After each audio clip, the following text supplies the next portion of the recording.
നമസ്കാരം, chess battles മലയാളത്തിലേക്ക് സ്വാഗതം. റാപ്പിഡ് ചാമ്പ്യൻഷിപ്പിന്റെ 12ാം റൗണ്ടിൽ നടന്ന വളരെ മികച്ചൊരു അറ്റാക്കിംഗ് ഗെയിമാണ് ഇന്നത്തെ വീഡിയോയിൽ കാണിക്കാൻ പോകുന്നത്. ഇന്ത്യൻ ഗ്രാൻഡ് മാസ്റ്റർ ലിയോൺ മെൻഡോങ്കയും ചൈനീസ് ഗ്രാൻഡ് മാസ്റ്റർ ബു ഷാങ്സിയും തമ്മിലായിരുന്നു മത്സരം. ഈ ഗെയിമിൽ മെൻഡോങ്ക വൈറ്റ് സൈഡും ഷാങ്സി ബ്ലാക്ക് സൈഡുമാണ് കളിക്കുന്നത്. വൈറ്റ് നൈറ്റിനെ F3ലേക്ക് ഡെവലപ്പ് ചെയ്തുകൊണ്ടാണ് ഗെയിം സ്റ്റാർട്ട് ചെയ്യുന്നത്. റെട്ടി ഓപ്പണിംഗ് ആണ്. ബ്ലാക്കും നൈറ്റിനെ F6ലേക്ക് ഡെവലപ്പ് ചെയ്യുന്നു.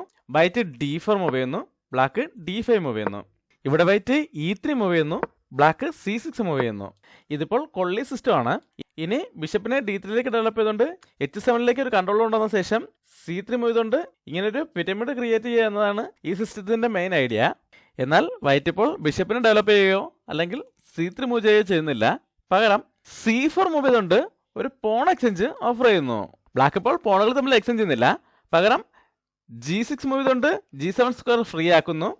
വൈറ്റ് നൈറ്റിനെ C3ലേക്ക് ഡെവലപ്പ് ചെയ്ത ശേഷം ബിഷപ്പിനെ G7ലേക്ക് ഡെവലപ്പ് ചെയ്യുന്നു. ഇവിടെ വൈറ്റിനും വേണമെങ്കിൽ ബിഷപ്പിനെ D3ലേക്ക് ഡെവലപ്പ് ചെയ്തുകൊണ്ട് കാസ്ലിംഗ് ശ്രമിക്കാം. എന്നാൽ വൈറ്റ് ആദ്യം H3 ചെയ്തുകൊണ്ട് ഈ G4 സ്ക്വയറിലേക്ക് ഒരു കൺട്രോൾ കൊണ്ടുവരുന്നു. ബ്ലാക്ക് കാസ്ലിംഗ് ചെയ്ത ശേഷം ബിഷപ്പിനെ D3ലേക്ക് ഡെവലപ്പ് ചെയ്യുന്നു. ഇപ്പോഴും വൈറ്റിന്റെ കിങ് ബോർഡിന്റെ സെന്ററിലാണുള്ളത്. അതുകൊണ്ട് ബ്ലാക്ക് വേഗം ഈ സെന്റർ ഓപ്പൺ ചെയ്യാൻ ശ്രമിക്കുകയാണ്.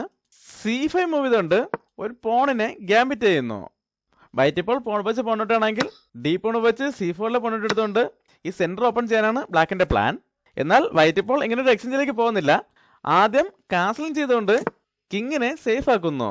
ഈ സമയത്ത് ബ്ലാക്ക് പോൺ വെച്ച് പോണിട്ടുന്നു. വൈറ്റ് പോൺ വെച്ച് തിരിച്ചിട്ടുന്നു. അതിനുശേഷം ബ്ലാക്ക് അടുത്ത നൈറ്റിനെ C6ലേക്ക് ഡെവലപ്പ് ചെയ്യുന്നു. വൈറ്റ് A3 ചെയ്തുകൊണ്ട് B4 സ്ക്വയർ കൺട്രോൾ ചെയ്യുന്നു. ഇനി വൈറ്റിനും ബ്ലാക്കിനും ഓരോ ബിഷപ്പുകൾ ഡെവലപ്പ് ആകാനുണ്ട്. ബ്ലാക്ക് ഈ ബിഷപ്പിനെ ഈ ഡയഗണലിലേക്കാണ് ഡെവലപ്പ് ചെയ്യാൻ ശ്രമിക്കുന്നത്. അതിനായിട്ട് ആദ്യം B6 മൂവ് ചെയ്തുകൊണ്ട് ഈ ഡയഗണൽ ഓപ്പൺ ചെയ്യുന്നു. വൈറ്റ് ബിഷപ്പിനെ G5ലേക്ക് ഡെവലപ്പ് ചെയ്യുന്നു. അതിനുശേഷം ബ്ലാക്ക് പോണുകൾ തമ്മിൽ എക്സ്ചേഞ്ച് ആണ്. പോൺ വെച്ച് പോണിട്ടുന്നു. വൈറ്റ് ബിഷപ്പ് വെച്ച് തിരിച്ചു കിട്ടുന്നു. ബ്ലാക്ക് നൈറ്റിനെ A5ലേക്ക് കൊണ്ടുവന്ന് വൈറ്റിന്റെ ബിഷപ്പിനെ അറ്റാക്ക് ചെയ്യുന്നു. വൈറ്റ് ബിഷപ്പിനെ A2ലേക്ക് മൂവ് ചെയ്യുന്നു. ബ്ലാക്കിന് വേണമെങ്കിൽ ഈ ഡെവലപ്പാനുള്ള ബിഷപ്പിനെ ഈ B7ലേക്ക് തന്നെ ഡെവലപ്പ് ചെയ്തുകൊണ്ട് ഈ ഡയഗണലിലേക്ക് കൺട്രോൾ കൊണ്ടുവരാം. എന്നാൽ ബ്ലാക്ക് ഇവിടെ ഒരു അറ്റാക്ക് ചെയ്തുകൊണ്ടാണ് ബിഷപ്പിനെ ഡെവലപ്പ് ചെയ്യുന്നത്. ബിഷപ്പിനെ A6ലേക്ക് ഡെവലപ്പ് ചെയ്തുകൊണ്ട് വൈറ്റിന്റെ റൂക്കിനെതിരെ അറ്റാക്ക് കൊടുക്കുന്നു. വൈറ്റ് റൂക്കിനെ E1ലേക്ക് മൂവ് ചെയ്യുന്നു.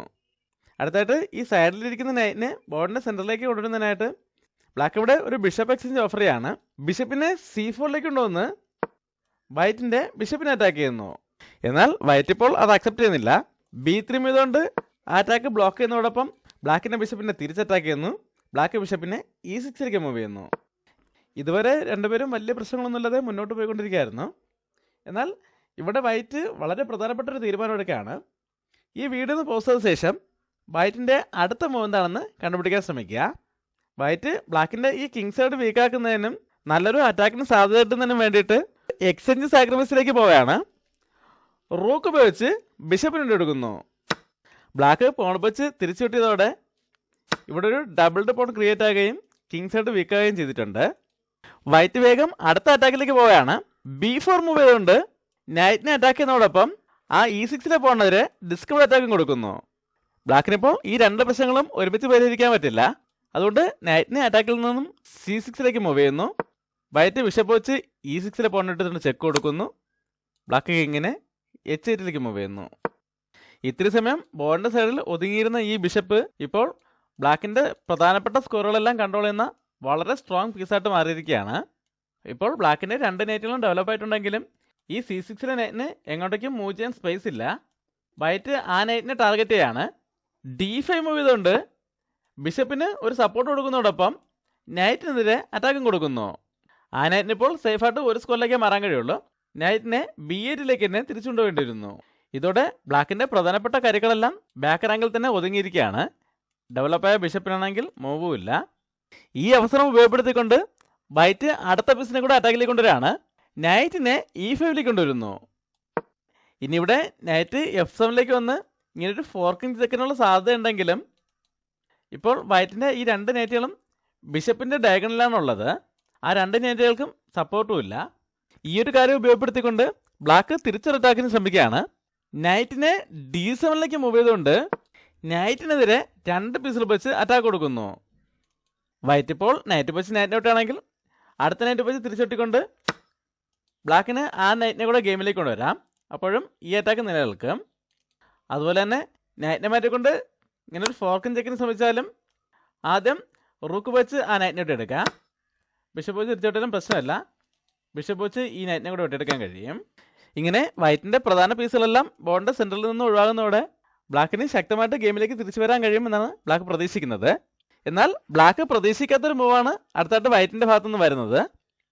ഈ വീഡിയോ ഒന്നുകൂടെ പോസ്റ്റ് ചെയ്ത ശേഷം വൈറ്റിൻ്റെ അടുത്ത മൂവ് എന്താണെന്ന് കണ്ടുപിടിക്കാൻ ശ്രമിക്കുക. വീണ്ടും ശക്തമായൊരു അറ്റാക്ക് കിട്ടുന്നതിനായിട്ട് വൈറ്റ് അടുത്തൊരു സാക്രിഫൈസിലേക്ക് പോവുകയാണ്. നൈറ്റ് ഉപയോഗിച്ച് G6 പോയിന്റ് എടുത്തുകൊണ്ട് നൈറ്റിനെ കൂടെ സാക്രിഫൈസ് ചെയ്യുന്നു. ഇപ്പോൾ ചെക്കാണ്. കിങ്ങിന് മുജാൻ വേറെ സ്പേസ് ഇല്ല. അതുകൊണ്ട് തന്നെ ആ സാക്രിഫൈസ് അക്സെപ്റ്റ് ചെയ്യേണ്ടി വരികയാണ്. പോൺ ഉപയോഗിച്ച് നൈറ്റിനോട് എടുക്കുന്നു. വൈറ്റിനിപ്പോൾ അറ്റാക്കിലുണ്ടായിരുന്ന ഒരു നൈറ്റ് നഷ്ടമായി. അടുത്ത നൈറ്റിനെതിരെയുള്ള അറ്റാക്ക് അതുപോലെ തന്നെ നിലനിൽക്കുന്നുണ്ട്.